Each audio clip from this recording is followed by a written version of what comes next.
WWE Crown Jewel takes place tomorrow from Riyadh, Saudi Arabia. This is the fourth show they've done in Saudi Arabia and the second Crown Jewel event.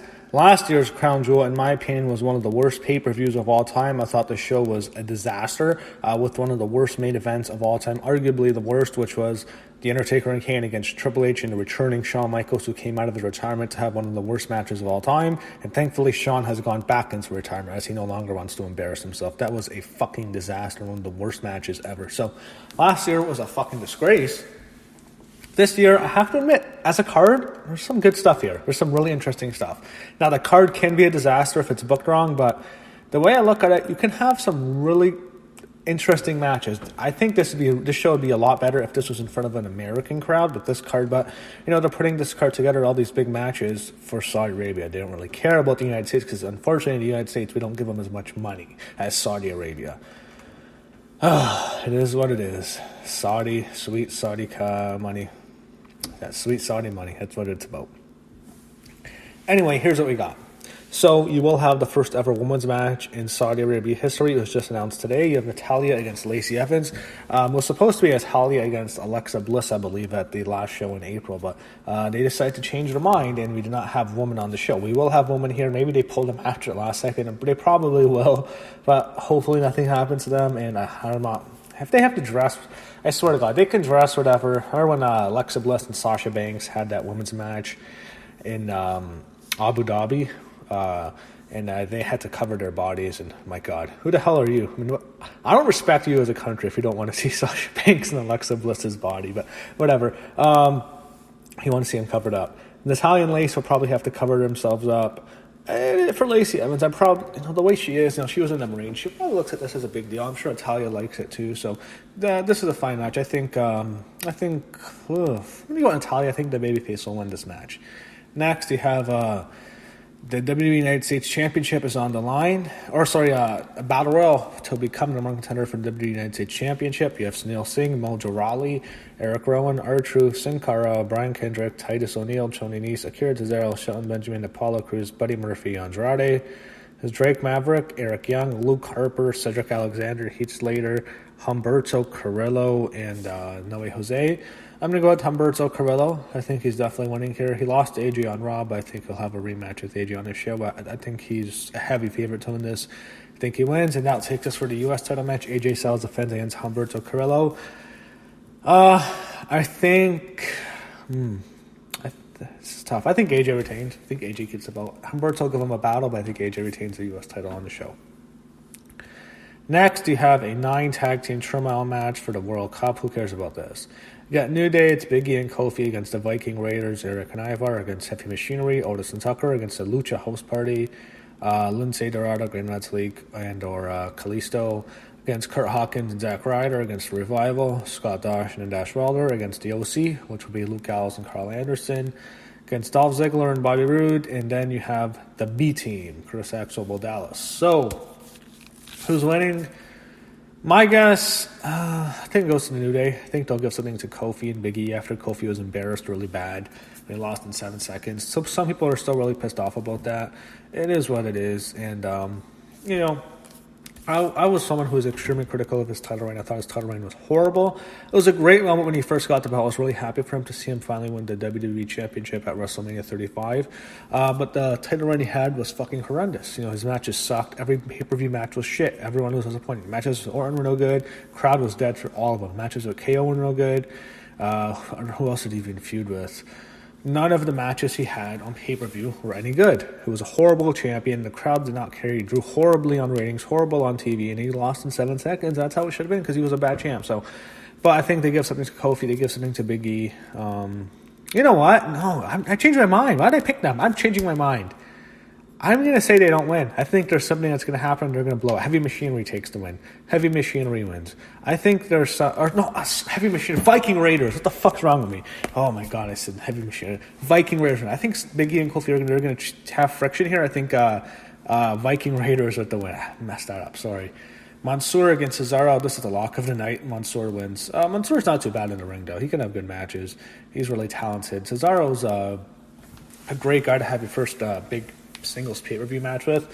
he'll carry him. Cesaro does what he does, for the company. He's a company guy. He loses for Vince. So Mansoor wins, lock of the night.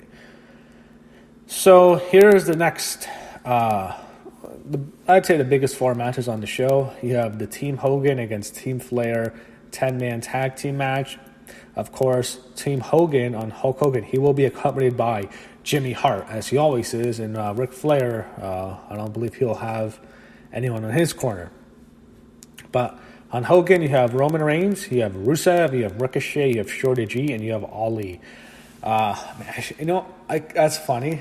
I really hope someone accidentally calls Ali and Shorty G Ali G. That's all I can think about now, because I'll say Ali and Shorty G. So Ali G, if you've ever heard of him, that's the guy, was it Sacha Baron Cohen? He does Borat and Bruno. That's what he does. But I was thinking, I'm going to get messed up. I'm going to actually say Ali G, Shorty G, Ali G, and Shorty G on the same team. And on Team Flair, you have Randy Orton, you have King Corbin, you have Bobby Lashley, you have Shinsuke Nakamura, and you have Drew McIntyre. Who wins? So I think the big question before who wins is Hulk Hogan and Ric Flair going to get physical? Ric Flair's not getting physical. They cannot let him get physical. Hulk Hogan, maybe. I could say something with Hogan. They might. I'd say probably not, but there is a chance he will. So if you want to know what's going to happen there, I don't think they'll fight. There's no chance they'll fight, but it's possible Hogan beats down one of the McIntyre or Flair's wrestlers. Maybe he beats down Nakamura or Corbin. Oh, Corbin. He'll beat up Corbin. That's who he'll beat up. It'll be Corbin for sure. Because I don't think they want to make Orton or McIntyre or Lashley look bad, but I think they'll definitely have Hogan beat up Corbin. So Shorty, I'm getting this mixed up. Roman Reigns gets the win for his team. I think Hogan wins. Team Hogan. I think Roman Reigns probably pins Corbin. That's all it is. That's the safest way to end it. No one cares about Corbin. He's a jobber.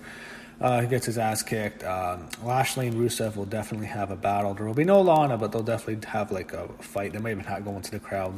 No, they can't go into the crowd on this show, but they'll do something for sure with Rusev and Lashley. Orton probably be protected here, and I think Reigns pins Corbin for the win. So Team Hogan's your winner. Now here's really your 3 main events. Falls Count intermatch for the WWE Universal Championship.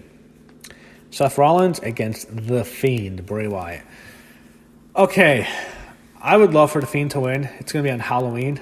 He'll have a great entrance there. It'll be like a Halloween entrance. The Fiend's there. No Undertaker entrance, but I guess you have The Fiend's entrance. It's probably even cooler right now than The Undertaker's.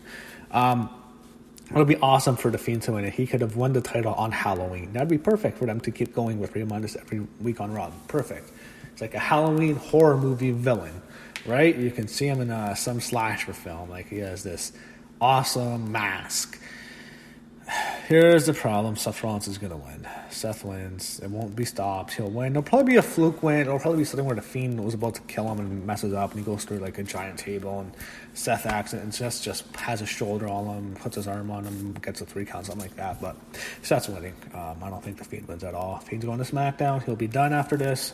It's another big loss for Bray Wyatt. Another major loss. This is like a WrestleMania loss, really. I think the Hell in a Cell killed him, but this will be the... Well, Hell in a Cell killed him. This will be his funeral. It'll be his burial. He's done after this. It'll be just like his big losses to John Cena and to The Undertaker and to Randy Orton.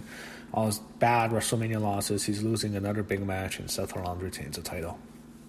So here's where the 2 matches are really hyped up heavily. You have Braun Strowman against Tyson Fury. I don't think it's going to be like Tyson Fury kills him in a second. I think they'll do something where Braun gets some offense on him. I think they'll have Braun back him into the turnbuckle and do power moves, and Tyson will sell for Braun. Eventually, I think Tyson makes a comeback and he knocks Braun Strowman out, so I'm going by Tyson Fury by KO. I'm interested to see how they do this match. I think it could be interesting, but I definitely think it ends with a knockout. Tyson Fury KOs Braun Strowman in this match. I don't think it'll be something where it's just going to be like a Butterbean against Barkun. If this was real, that's what would happen, obviously. Butterbean and Barkun. But for WrestleMania 15, you should watch it as a joke boxing match. They put a wrestler against a real boxer. And, man, that was bad. That's how it's going to happen. It's not going to be like that. But I think Braun Strowman just like the Big Show now. It's my biggest fear what he would end up being. I think he's the Big Show. He's just kind of a goofy, big, giant monster who does who's a special attraction. He loses big matches at WrestleMania, gets embarrassed. He got embarrassed by Aki Bono and then by Floyd Money Mayweather. And he would always do the big stuff. He was going to lose to Shaq, but that didn't happen. It would have been cool for him, but he for sure was losing. That's the stuff the Big Show does. Yeah, it is what it is. He's definitely losing. That's what Braun is now. He's going to get beat up by celebrities. He's kind of a joke. Tyson Fury wins. Knockout. Main event, WWE Championship. I'm really looking forward to this. Brock Lesnar against Cain Velasquez. So, okay. When I watched UFC, I believe it was 129. That's what it was? I could be wrong. I'll look it up. Sorry, it wasn't UFC 129. 121, maybe? Was that it? 21? Yeah. It was Lesnar against Velasquez, UFC 121. So, what happens here is, in Anaheim, California, Cain Velasquez goes out there and kills Brock Lesnar. Brock was very aggressive to start. He went with a flying knee, and he got a takedown, but Cain got right back up. And Brock starts to get hard already. That's where Cain takes down Brock, and he starts beating him down. Brock starts getting hit bad. He doesn't like it. He gets back up. He gets KO'd. He gets dropped again. He runs from Cain, and Cain continues just the onslaught on Brock Lesnar. Beats the shit out of him. Cuts him really bad under his right eye, or his left eye. Brock has a massive gash. You can still see that scar to this day. He's bleeding like an animal. He is gushed open. He's covered in blood. He continues to try to get away from Cain. Cain continues to beat him down. Brock embarrassingly runs away, and he's down. He's against the fence. Cain's just continuing it. Finally, the referee stops it. Beating, just a destruction. Cain Velasquez destroyed Brock Lesnar. Comes a UFC World Heavyweight Champion. Here's what's going to happen. You have Cain Velasquez for 3 years. Now, whether you like Cain Velasquez or not, I like Cain. I think he's a great fighter. I don't know how he'll be as a wrestler. I know he wants to be like a lucha libre. He loves that stuff. That's what he wants to be. Obviously, he's from Mexico. Actually, I think he was born in the United States, but he's Mexican. So he loves lucha libre wrestling. That's what he wants to do. He can't do that here because he's a UFC heavyweight champion. He's a monster. He beat down Brock Lesnar. He's going to be more of a Lesnar type, and he is a wrestler. Cain is a shooter. So that's what he's going to do. The problem is, they are not doing a good job with him. They have to let him speak English. He can speak English just fine. Believe me, Cain has fluent English. He doesn't even have an accent. He has an American accent. He speaks English just fine. Now, Cain's big problem was he was never a good promo. He was a bad promo. He didn't sell too many pay-per-views after Brock. He had the big rivalry with Junior Dos Santos. Lost to Junior the first time and destroyed him 2 times, the second and third time. But Cain, he was never great at selling fights. He wasn't a big trash talker at all. So that was his one weakness. He didn't have much personality. He was he was a nice guy. He was a respectful guy. He was a badass, but he was really respectful. That was the one problem with Cain when selling fights, though. So when you come in here, he's not going to be a great talker, just not a strong suit. But if he has a great manager, he can be a great talker. Will Paul Heyman turn on Brock Lesnar for Cain Velasquez? I do not think so. I don't think so. But Cain will not lose to Brock because it'd be fucking stupid to sign this guy, the man who beat Brock Lesnar up in real life, and have him job out to Brock on his first match in Saudi Arabia. It'd be fucking stupid. You have to have a no contest. You can't have Cain beat Brock right away because I think that's going to hurt Cain and he'll lose some credibility from beating. I think the fans might cheer on him. I don't think it's a good idea to have him destroy Brock. This has to end in no contest. So I'm predicting a no contest. So I'm going to be the main event. If it's going to end in no contest, I think Saudi Arabia's going to be mad. So I think they probably won't even be the main event. Maybe they go with Seth and the Fiend or something, or maybe the Hogan match against Flair. They may do that. But I can see a no contest here. You can't beat Cain, and you can't have Cain win the belt. You can have Brock get disqualified. You can do that. Maybe that's it. I'm going to go with Cain Velasquez over Brock Lesnar by disqualification. That's my prediction. You can't beat Cain, and you're not going to take the title off Brock after he won it in 7 seconds. So it'll be a fun match. I'm looking forward to it. But I got Cain Velasquez winning by DQ, and that's a show. So this should be the best show they've done in Saudi Arabia. You have a good enough card. Hopefully it is. Could be a complete disaster as it's been the last couple of times. The first show wasn't too good, but the second and third were fucking horrendous. So that's it. That's what they're going to go with in Saudi. We'll see how Crown Jewel happens, and hopefully everyone has a good Halloween, and hopefully we get a good pay-per-view for Halloween. You might watch some horror movies, but I'm afraid based on past experiences with Saudi Arabia and WWE, this might be a horror movie unto itself, and not a very good one.